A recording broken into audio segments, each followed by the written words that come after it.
Hello to our book community and our favorite readers.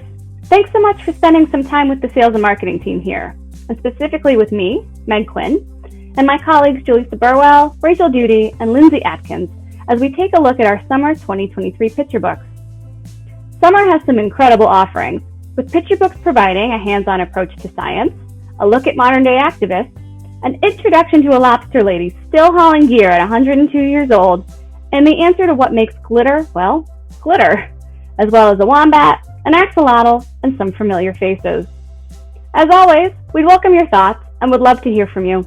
Feel free to find us on TikTok, Instagram, or Facebook, or drop us a line on charlesbridge.com.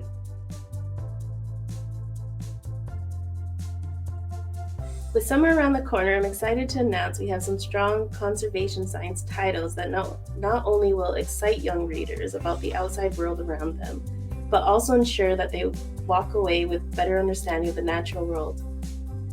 On our Summer 2023 listing, we start with a heartwarming mother-daughter book that not only explores the bonds of parent-child, but also delves into the scientific research concept called Capture and Release done in owl conservation. Night Owl Night is the perfect book to capture the audience of 4 to 8-year-olds and spark their curiosity in nature, birds, and scientific research.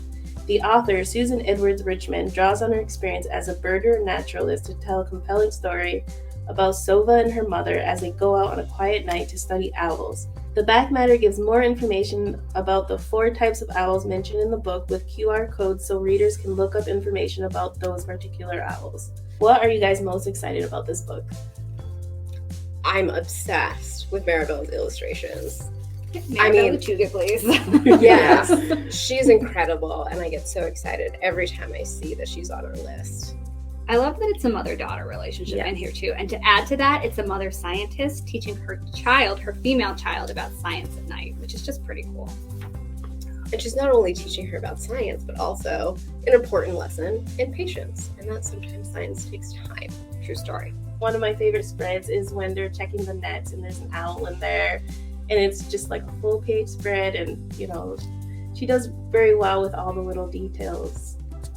It's not easy to make something just really colorful and beautiful and engaging when you're supposed to be depicting something at night in pitch black, right? And I don't know how Maribel did it, but she does it just beautifully. The spread of her, the child just being lifted up on the hammock with all the owls around her is just breathtaking. And I can't wait for other people to see it so they can also be as excited as we are about this book and these illustrations. If you ask a child if they want to go out and play in the autumn leaves, I can guarantee that you'll be dragged outside to play in seconds. Karen Lynn Williams perfectly captures this excitement in Bear Helps the Forest, Maybe You Help Too, as Bear danced like the leaves, crackle and crunch in heaps and piles and mounds for miles. Through Bear's journey, readers learn all about the ways the forest does its work through each season. What do you think children are going to take away from this book after reading it? I personally love that this book talks about seasons, and it talks about waiting. They can't wait until, the next autumn leaves come so that they can play. But I also think that it also teaches a great lesson about mindfulness and being in the moment and enjoy the time that you're currently in. And I think that it's a beautiful story. I mean, you read that line is just so lyrical, and I don't know if you could see my head when I was doing it, but I was doing it side to side because it's so bouncy, and I think it's going to resonate with a lot of people. I think it works really hard as a picture book too when you're talking about all of these elements, right? Because the words are so lyrical. That alliteration is great. The rhyme is really lovely for that pre-reader all the way through your almost independent reader. But the other thing too is it's factually accurate. So you're gonna get that just boost of great wordplay that makes it really engaging, but also you're gonna learn something, right? Yeah. I love how well Karen captured the excitement of Bear and of course children when they explore nature, the silliness, curiosity, and energy. Didn't you say something about back matter in this one too, Julie? So when we were talking about what was really great about this title? So I love the back matter in this because it also gives people an idea of how they can help the forest, just like Bear and everybody else in the nature. So whether it's composting, picking up garbage while you're on a hike, or being careful with your campfires and making sure it's fully out to prevent forest fires, it covers all that. And it's age-appropriate actionable items too, right? It gives that kid autonomy and it empowers them to make a difference and to be a conscientious helper, I guess, in the forest. Our next book keeps in theme with introducing science and nature to young readers. Debbie S. Miller shares her passion for northern Alaska wildlife and has teamed up with the illustrator John Van Zyl on multiple occasions to show the beauty that is her home. The two once again deliver a wonderful journey through one of Alaska's most wondrous sights, glaciers, in the nonfiction picture book Glaciers Are Alive. Debbie's descriptive words tell us about the formation of glaciers and what it means for the wildlife. My favorite line is probably, "The belly of the massive glacier crushes the ground, grinds the rock, and plows through the mountains." There's just so much revealed in that one sentence. The spreads are absolutely gorgeous, my favorite probably being the crunch, crush, crunch, crush of the brown bear and her 3 cubs walking across the glacier. As a native, specifically Mohawk, my clan is bear, so I've always been fascinated by bears in general. And this spread has definitely caught my eye with John's artwork and Debbie's storytelling. Glaciers help feed a lot of, the world around us, and they provide so much for so many people that I think it's eye-opening reading this book and learning that you don't realize how much glaciers are impacting your day-to-day life. I mean, it does. It provides a wonderful home for these animals, sea otters and bears and the tiny little organisms that live in the glacier ice itself. There's so much history there too. I think that's really incredible. You get to see like millions of years of what this world was. So I think that's really, really cool. I think Debbie asks a deceivingly simple question and it's a really complex answer. Yeah. I mean, which is why it's such an important question too, because it's not something you would typically think about. And it does make you think, who does call a glacier home? Debbie introduces readers to an array of wildlife that live on and around glaciers, from humpback whales and brown bears to harbor seals and sea otters. And that's only the tip of the iceberg with the wealth of information Debbie is able to introduce to us. She also touches upon the dangers of rapid climate change and how it affects the wildlife that relies on the glacier's environment, which is a timely, very important topic that should be discussed. Well, and she and the illustrator are both Alaskans, and so they arguably more than a lot of people in the world know firsthand what climate change looks like and what a rapid shift it is in their own backyard. And so they are the perfect pair to write this book. Yeah. And I love the descriptors Debbie uses, like the sentence you just read about, the glacier burrowing into the ground. I think that has so much potential for like a really interesting, like read aloud where like you're just like, you can really act it out almost. And I think it gives a, life to the glacier itself, even though it already is life. Yeah, something about her, Debbie's words have always kind of drew me in, because like even the crunch, crush, crunch, crush with the bears walking, and the sentence I read, the belly of the massive glacier crushes the ground, grinds the rock, and plows through the mountains. Like to me, it feels like powerful and heavy. Yeah. And I absolutely love that throughout. And it's throughout the book too. She did great. It's nonfiction that has poetic elements too, which is just beautiful and really hard to do. It's very action-centered. The glaciers are alive. And she does that very well. Yeah. That's a really good point, actually. While titles in Spanish and as bilingual releases have always been part of the Charlesbridge publishing program, we are pleased to be expanding our list to include simultaneous releases of English and Spanish editions of numerous titles, including this summer's Stand as Tall as Trees. Up next, we're pleased to share both an English sneak peek of the book as well as our creators discussing it in Spanish as part of this season's programming. Hi, I'm Laura Rizal, and I am the co-author of Stand as Tall as the Trees, How an Amazonian Community Protected the Rainforest. I co-authored it with Patricia Walinga, who is an indigenous Quechua leader in the Ecuadorian Amazon. The illustrator for our book is Vanessa Jaramillo, who is also Ecuadorian and spends a lot of time in the rainforest with her family. Her husband is also indigenous from the Shuar community. So she did a fabulous job with the illustrations, they're watercolor. So the book is based on the true story of Patricia Walinga's community of Sarayaku and how they were able to defend their territory, their home, their sacred forest in the face of an invading oil company. So they were able to connect with international organizations and ended up winning a landmark case, having the government of Ecuador apologize for allowing the oil company to come in without prior consultation. So it was a really big victory that inspired not only their community, but also other indigenous communities in the Amazon and around the world. So I hope that you love the book. I hope it inspires you too. Thank you so much. Buenos días, aquí estoy con Patricia, Laura y Vanessa, las autoras y la ilustradora de Con la cabeza en alto, como una comunidad amazónica protegió la selva. Yo soy Natalia, soy asistente editora para Charlesbridge. Vamos a empezar. Sí, cada una de las autoras y la ilustradora se pueden introducir, empezando con Patricia. Buenos días, mi nombre es Patricia Hualinga, soy del pueblo originario quichua de Sarayaco en la Amazonía de Ecuador, pero también soy parte de un colectivo de mujeres que son de toda la Amazonía. Soy Laura Rezao, soy autora, escribo libros para niños y adolescentes. Vivo aquí en Fort Collins, Colorado, con mi esposo, mi hijo y mis 2 perros. Bueno, yo soy Vanessa Jaramillo, ilustradora. Me he dedicado a la ilustración intercultural desde hace más de 20 años. Vivo en Quito, ahora estoy en la Amazonía, en Sucúa, en una visita y bueno, ha sido un gusto trabajar en este libro.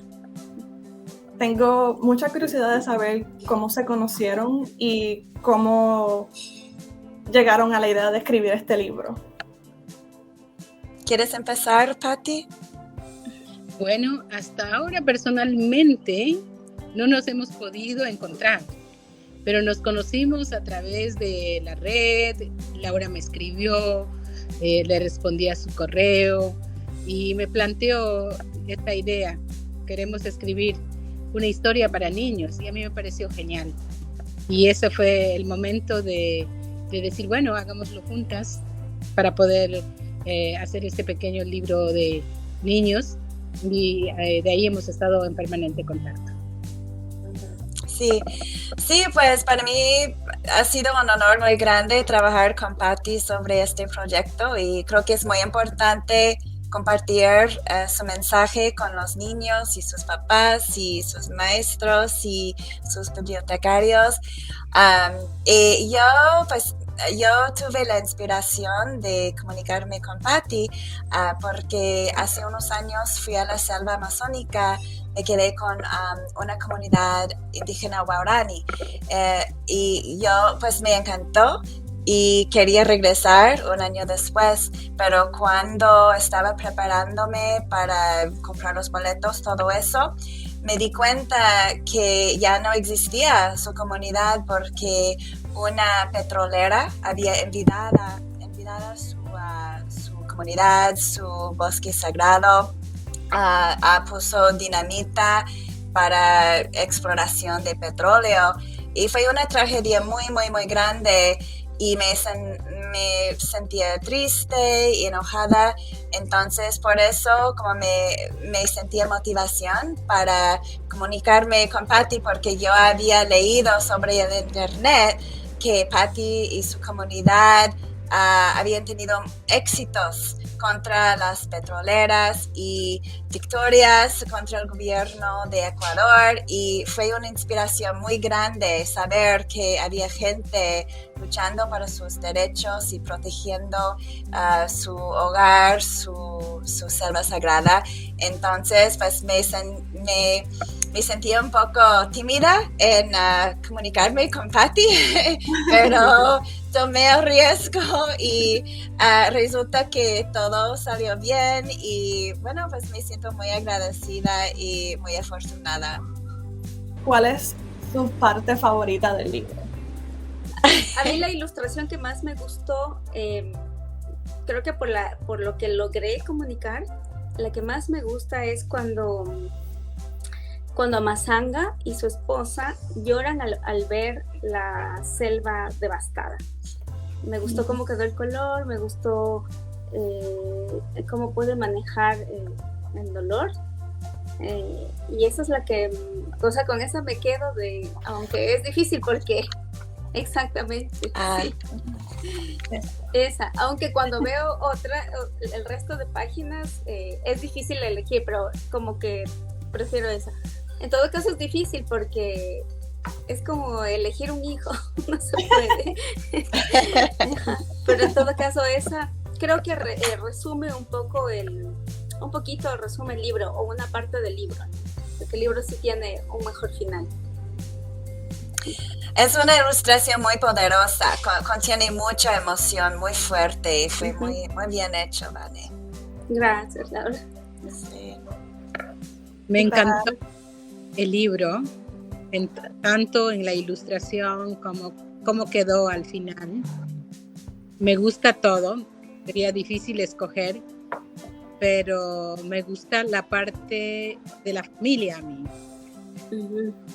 Cuando era niña y estaba con mis hermanos, esa parte de la ilustración alrededor del batán me trae muchos puntos. Sí, es chistoso verle porque como nosotros estamos en la flechita, nosotros estamos ahí, y esa es una de mis partes favoritas. La segunda favorita es las disculpas públicas. Así que muchas gracias a todos nuestros lectores. Si quieren comprar Con la cabeza en alto, pueden ir al website de Charlesbridge y ordenarlo en preventa. Y muchas gracias a las creadoras de este libro por acompañarme en esta bonita entrevista y compartir sus perspectivas. Gracias. Gracias, Natalia. Gracias.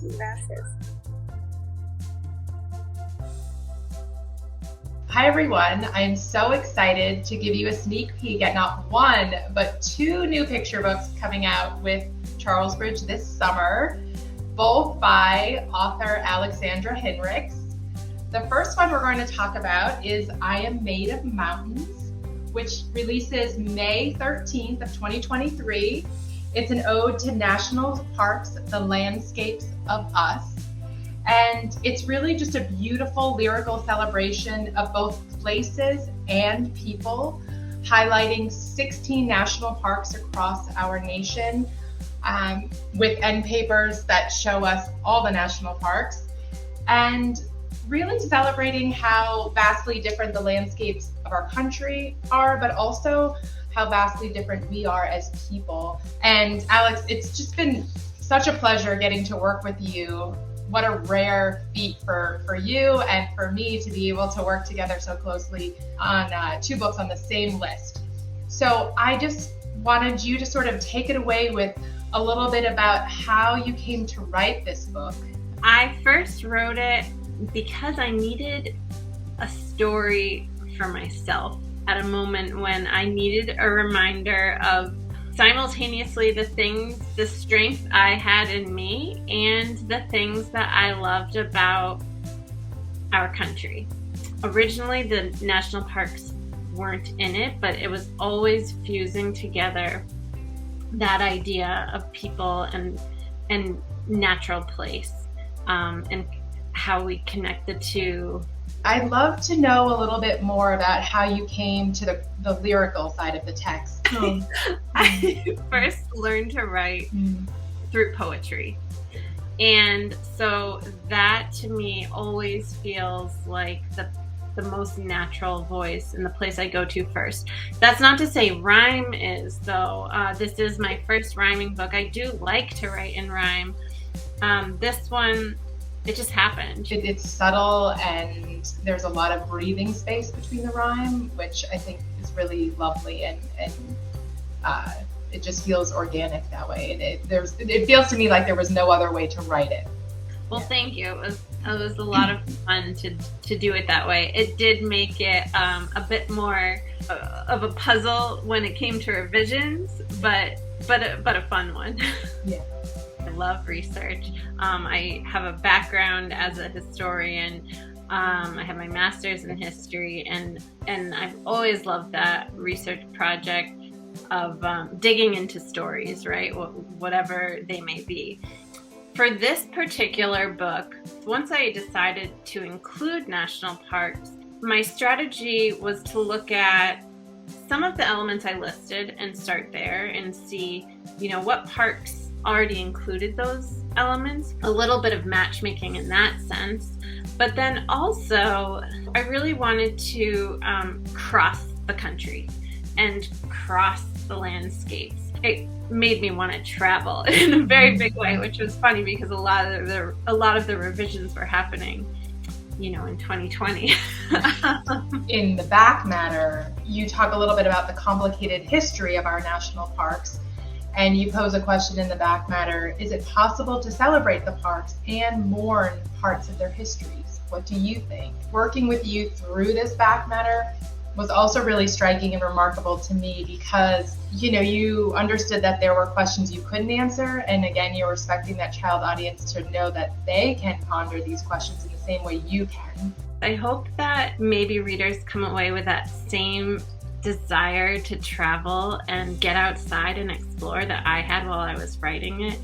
Also, curiosity about what are parts of nature they see in themselves too. Yes. So the reason that we did have, decide to work on 2 books simultaneously instead of putting your second picture book, The Lobster Lady, on a different list is because we really wanted to get The Lobster Lady out right before summer hits. So this one comes out May 23rd of 2023.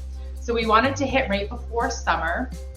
We also had been just relishing all the publicity about the real life lobster lady, Virginia Oliver, who lives in Rockland, Maine, and has been lobstering nearly her whole life and is perhaps the oldest lobstering person in the world. So we're so excited to get this out. I would just love to hear a little bit about how and why you decided to write this biography about Virginia and, just a little bit more about your inspiration there. I first read a news story about her during the summer of 2021. It linked to a mini documentary about her. I think during the pandemic, there was a lot of thought about life and death. To hear a story of someone who's lived such a long life and seen so much, and that she's just doing her thing and with such joy. I just really wanted to meet her and tell her story even more, the little snippets that came out. And when I had the opportunity then to reach out to her and meet her actually the very next day, it happened so quickly. Isn't that wild? Oh my God.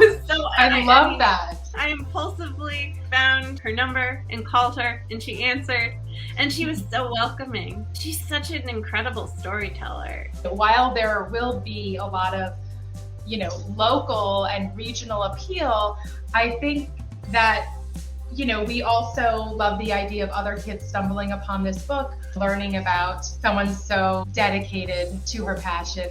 In terms of what kids take away, I hope maybe there is this sense of curiosity about all the stories that are out there, especially kept by older members of our community.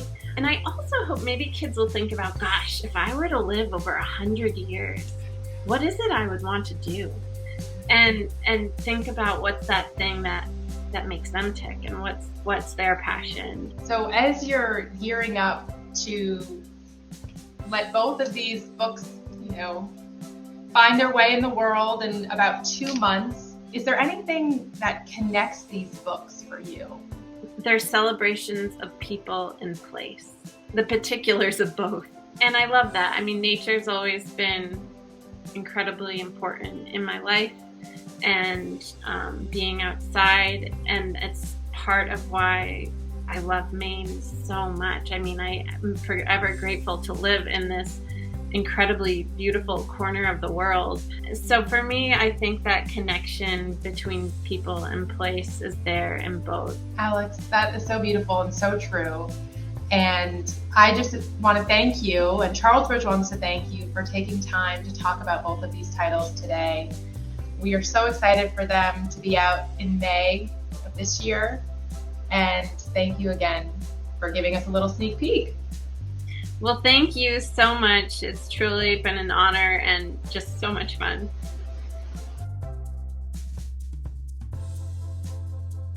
All right, well, now we're going to talk about some hands-on activities, which is great for all of my kinesthetic learners out there. Ooh, good word. Right? But also, as kids, I feel like it can be very soothing to keep your hands busy. You know, the popularity of fidget spinners and whatnot. Oh, yeah. But also, with that in mind, things like crafts, science experiments, and maybe even helping adults bake, right?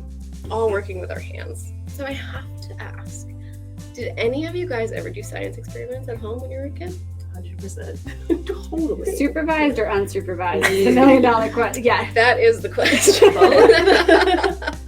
Mine were more kitchen experiments. So I would just scour for any liquid and ingredient that I could find, and I would put them all together, put it in the freezer until my mother found it.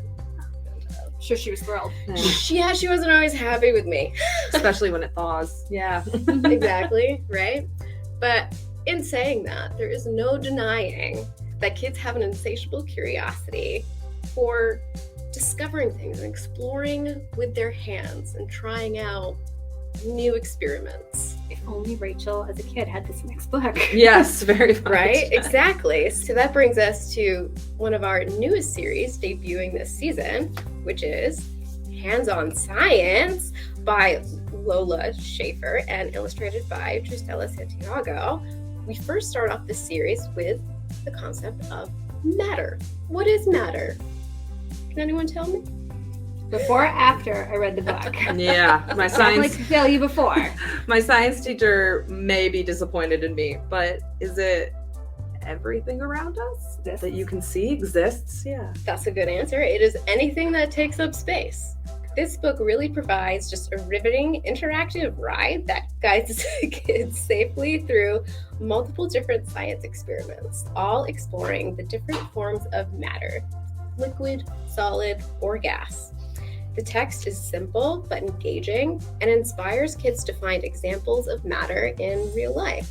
I had somebody explain this to me as Hervé Toulet's Press Here meets Bill Nye the Science Guy, and I just think that's perfect.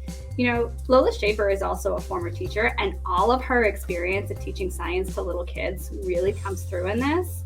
Plus, I think Drew Santiago's illustrations, like, you want to play with the stuff in the lab. The text encourages you to shake, turn the book over, use it as a science lab, use all the tools that Drew draws for you. I just think it's fabulous. I think interactive books are so popular right now. It's kids having a hands-on experience, and it makes them want to actually do the things that you're doing in the book. So I think it's really cool, and it shows them what an actual lab experiment looks like. Mm-hmm. So especially for those STEAM kids, especially for kids who are, they want to know what a laboratory experiment might be, this kind of gives them an inside look. And it's supervised. There you go. It's very important. Very safe. Lab experiments can sound a little scary, but it is very simple, like just as simple as having a pile of clay and squeezing it to see that the matter is still the same, no matter the shape of it. Oh, that's a really good point. All right, first I have to ask, who here loves glitter? I wouldn't say I don't hate it. Like I hate it. I'm indifferent. I am surrounded by people who hate glitter. Shocking answers. All right, well, guess what? Love it or hate it, it's everywhere. True story. Brings us to Glitter Everywhere by Chris Barton, illustrated by Chaya Pravat.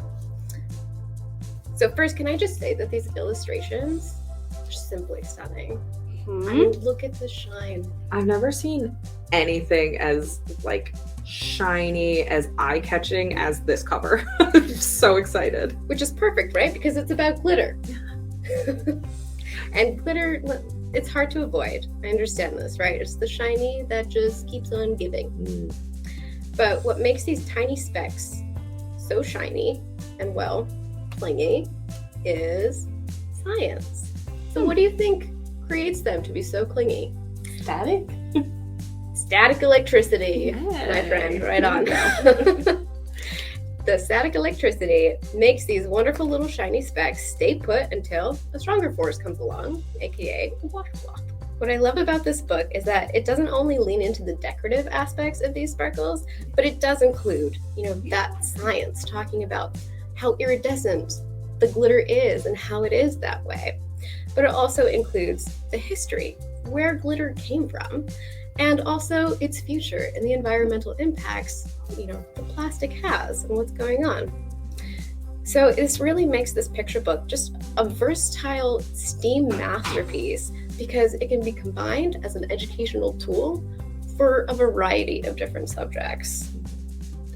I think it's really cool in talking with Chris Barton, the author, that how much research went into this, what he had to go through to really kind of get the details on glitter and where it does come from. I was so flabbergasted about the research that really truly went into this and how hard he worked to really deliver us this gorgeous book.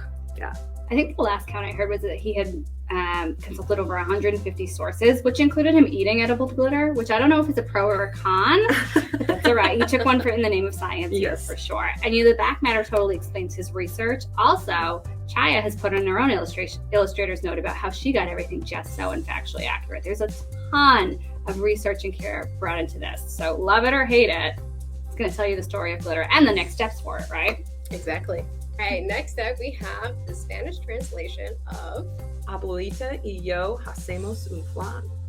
Or Abuelita and I make flan. So this actually came out last summer in English and it blew us all away. I mean, it was such a sweet and heartwarming story about a little girl trying to help her abuelita in the kitchen to make her famous flan. But when she accidentally breaks abuelita's special plate, she struggles with what to do. I instantly fell in love with this story. It is just one of my favorites, and baking in of itself is probably one of my favorite hands-on activities that we talked about today. So I am just thrilled that there's actually a recipe for abuelita's flan in the back. Especially for those of us who've never had flan. Challenge Lindsay, right? Yeah, flan. It's something that this book has desperately made me want to eat. What I think is really cool too is that Abuelita makes it clear to our little girl, to our granddaughter, that traditions are more than things. So it's more than the heirloom plate that ends up getting broken. It's the tradition and the story and the joy that comes through with the flan recipe and what you're celebrating. And that's a really important message for kids because things are going to break and it's not going to be disastrous. And I will always love the quote from Kirkus Reviews, that a tale as sweet as flan. Yeah. That's so perfect in describing this book. Yes. So, ladies, I can barely contain my excitement as we prepare to discuss maybe the most adorable titles on our upcoming summer list. These titles will have you trapped, as you say, in the feels with their delightful characters and adventure-filled stories. To start, we have the ever-squishable Wombat. And quite honestly, what is better than one wombat, but 2 bats, 3 bats, and more bats? In Philip Bunting's Wombat, we are greeted with the sweet and silly marsupial, who on each page is paired with simple wordplay. This is a perfect book for fans of simple and clever humor, very reminiscent of John Klassen. Now, Meg, I hear you have a little one at home who is just quite obsessed with the character of Wombat. Yeah, obsessed is the right word. Yeah. I have a toddler that is in love with Wombat. And I apologize now to all the other parents and story time leads out there. Once this enters the rotation, it's going to be on consistent repeat. I mean, as you said, what could you love more than 1 bat, 2 bat, 3 bats, more bats? How about splat bats or ding bats? Or I don't know, long bats and short bats and whopper bats. It just piles on. It's laugh out loud funny. Why do you think a cute character like Wombat is so endearing to readers? You don't necessarily see this character or this kind of animal out there in a lot of kids' literature.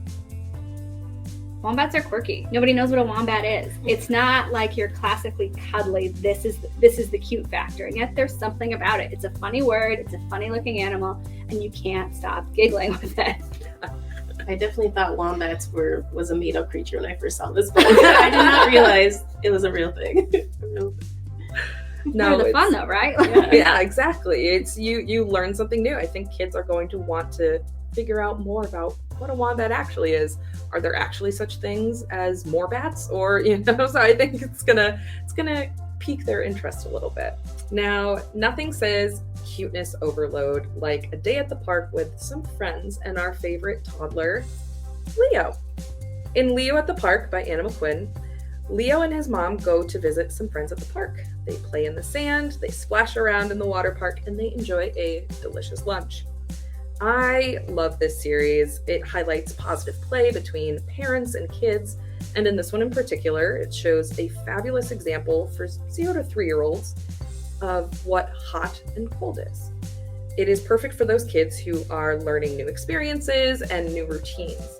And I think that the hot and cold, it's can be considered a basic concept, but for kids just learning, I think it's important that we're showing opposites. And in this book in particular, we go from one extreme to the next extreme.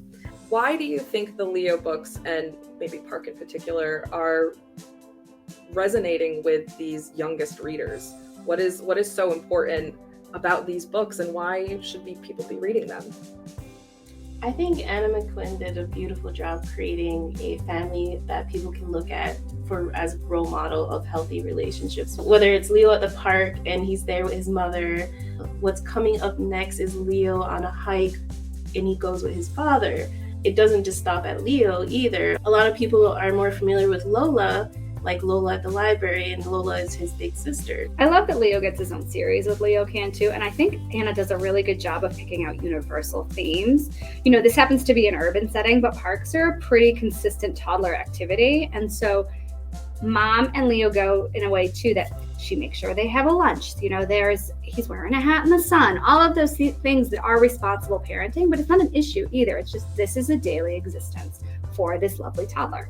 To go back to your point with Leo and Lola, it's something that they can grow with. This is for the youngest readers, but Lola is also for, growing up reading. So I think it's a really wonderful family to grow up with as you read.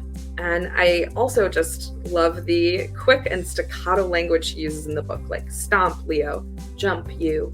I think Anna really gets it too for this age level, right? She picks their language knowing that it's going to be read aloud, that 0 to 3-year-olds aren't reading this to themselves, that it's somebody interacting with them, and it's a kid and a grown-up experience.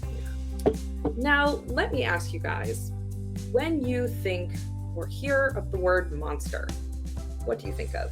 Big, scary, furry. Fangs is a good word. What do you guys think? Frankenstein's monster. Frankenstein. Very good point. That is definitely a monster. Does the word adorable normally fit in with that? No, not so much. Not so much. In the case of this book, Not a Monster, adorable is just one word amongst many that can describe our next character. In Not a Monster by Claudia Guadalupe Martinez and illustrated by Laura Gonzalez, we learn about axolotls, which is a salamander that will never lose its fin or gills.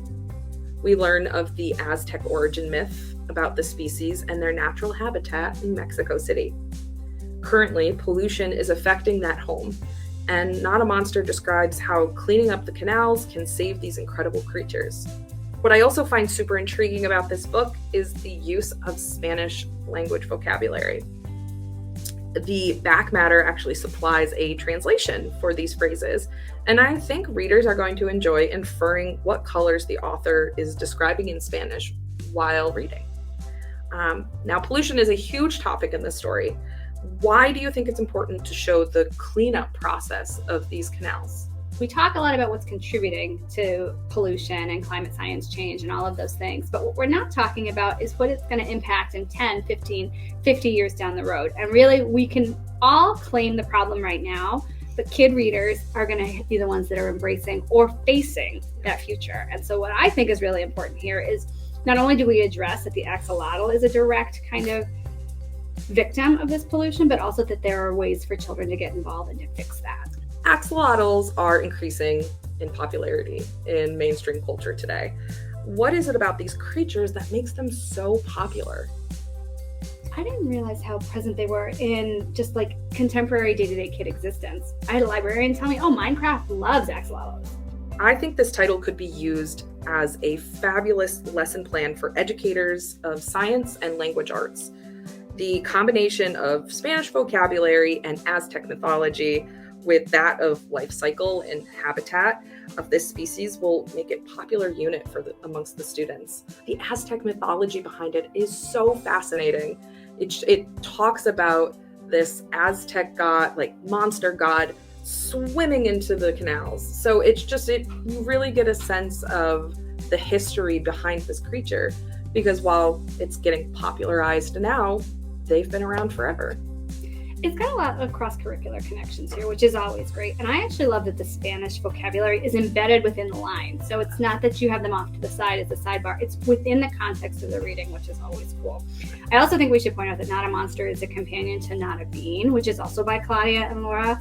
And it's about the Mexican jumping bean and why it's not a bean. I think this conceit is clever. Axolotls are not a monster, but we can talk about them. Yeah, exactly.